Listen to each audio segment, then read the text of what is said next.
What's going on, guys? So there was an article recently called "The Steam Deck is Not Fit for Purpose." And I just wanted to kind of give a small response. I do agree that that same point came to my mind. I do agree that doesn't exactly have the battery life suited to be called a portable system. But on further investigation, I started realizing that the Steam Deck handles bigger games. And the fact that a lot of people are asking for battery levels to match the Nintendo Switch, when the Nintendo Switch mostly handles games that are of 3 generations ago or current generation and that are in the lowest graphical settings, and even lower than that, or just locked at 30 FPS. So I started doing some research on my Steam Deck, and I started playing games like Ninja Gaiden Master Collection. On my Steam Deck is at a locked 60 FPS at 720p, and the 720p is actually consistent opposed to the Nintendo Switch's version. And I love the Nintendo Switch version of Ninja Gaiden Master Collection. So I played both from 100% to 0 of Ninja Gaiden Master Collection. And guess which handheld came out on top? The Steam Deck. The Steam Deck handled Ninja Gaiden Master Collection, high settings, 720p, a locked 60 FPS, and played it for 6 hours for me. On the Nintendo Switch, a locked 60 FPS. Ninja Gaiden Master Collection, specifically Ninja Gaiden Sigma 2, lasts 4 hours and 59 minutes, or around that time. So you get an extra hour and change from the Steam Deck version. Now for me as a Ninja Gaiden fan, that's an automatic win. It makes me want to throw out the Nintendo Switch. But I started testing more games, and it was the same thing. Put a game like Doom Eternal to its lowest settings, which by the way still look a lot better than the Nintendo Switch's version, and keep it at 60 FPS, the battery lasts like 4 hours, 4.5 hours about, and the Nintendo Switch's version, just like the Nintendo Switch version. So it lasts as long as the Nintendo Switch V2, just to be more specific, and it looks and plays so much better. As long as the Nintendo Switch V2, games like Arkham City play at 60 FPS with high settings, lasts about 5 hours. Try playing Arkham City on a Nintendo Switch and see how long that lasts. If you're running your games at high settings, running games like Cyberpunk 2077 on a plane, on a road trip, bring a power bank. Again, I like your article a lot. Just get a power bank for your the person who wrote it. I am not going to look at the name right now. I don't really care about the name. Again, but you could just get a power bank if you're playing games at that high of a setting. Or, like the Nintendo Switch does with almost everything, lock it at 24 to 30 FPS. Resident Evil 5 is at 24 FPS. I wasn't complaining. You can play Resident Evil 5 on the Steam Deck somehow at a reported 5 hours. Most games, if you tweak them a certain amount, and the Steam Deck is going to have even more updates in the future.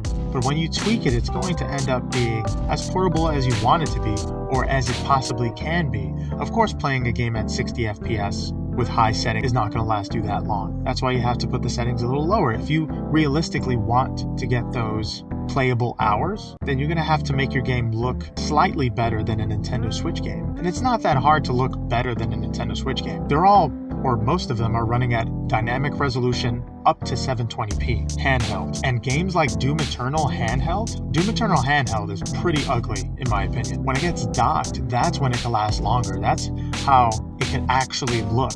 When it gets docked, it actually looks a lot better. That's how it's actually supposed to look on the smaller screen. But they don't do that because, first of all, they don't give you the option or freedom to do it. But secondly, they know it's only going to last an hour and a half to 2 hours if they even try to make it 60 FPS or try to make it look better. So they figure, let's give people more portability. Let's let it last about 3 hours and 50 minutes. If you put it very low, if you put it to 30 FPS like they have it on the Nintendo Switch, you're going to get more hours out of the Steam Deck because, and this is my final point, the Steam Deck does have a much bigger battery with a higher wattage and this is my final, with higher watts. So you're going to get better performance with a bigger battery, no matter what, just the fact. Sure, maybe the Steam Deck is not as portable because it is huge, but think about how portable your gaming laptop is and how much it actually takes up if you put it on your lap. A if you try to put it beside your feet in a car. If you try to put any laptop beside your feet in a car, it's going to take up too much space. It's going to be too tall and be kind of uncomfortable. If you put a Steam Deck beside your feet in the car while going on a road trip, you're going to probably forget about it. It's not as big as a gaming laptop,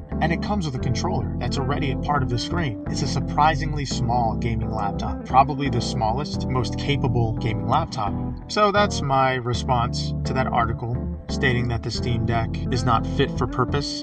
I believe with tweaking, it most certainly is, and with the verified and playable games, you really do not need to put in code. If you treat it like any other console, it's going to act like any other console. What I do think Valve should do is to make it simpler of a portable system. They should put some kind of option that has just a power saver mode, no matter what, dynamic resolution, fixed FPS, and they have the most suggested power saver mode for that game, because apparently there's some people out there that aren't smart enough to put their game to a lower setting, or just don't have enough self-control to actually put their game to a suitable setting to last long enough for a road trip. If your game doesn't last long enough for a road trip, put the settings down, it'll last longer. And sometimes you just gotta bite the bullet, put the game at 30 FPS, lasts a good amount of time. Final Fantasy VII Remake Intergrade for me lasts 4 hours when I put it 30 FPS at 900p because I like the details. It still lasts 4 hours for me, so that's saying a lot. If I were to put a lower resolution, medium settings, it probably lasts 5 hours. But I don't want to do that because my self-control isn't very good sometimes when it comes to aesthetic things in games, especially with Final Fantasy games. So I just bite the bullet and say, all right, I'm only going to play this for about 2 hours because I jacked up settings to ultra because I just love the way the skyline looks in that game. And yeah, let me know what you guys think about the Steam Deck and its portability issue. I really think that article had great points, but it had zero solutions. The solution is getting a power bank, bringing down the settings, and probably limiting the FPS to 30. That's about it. And thank you guys so much for watching. See you guys next one. Later.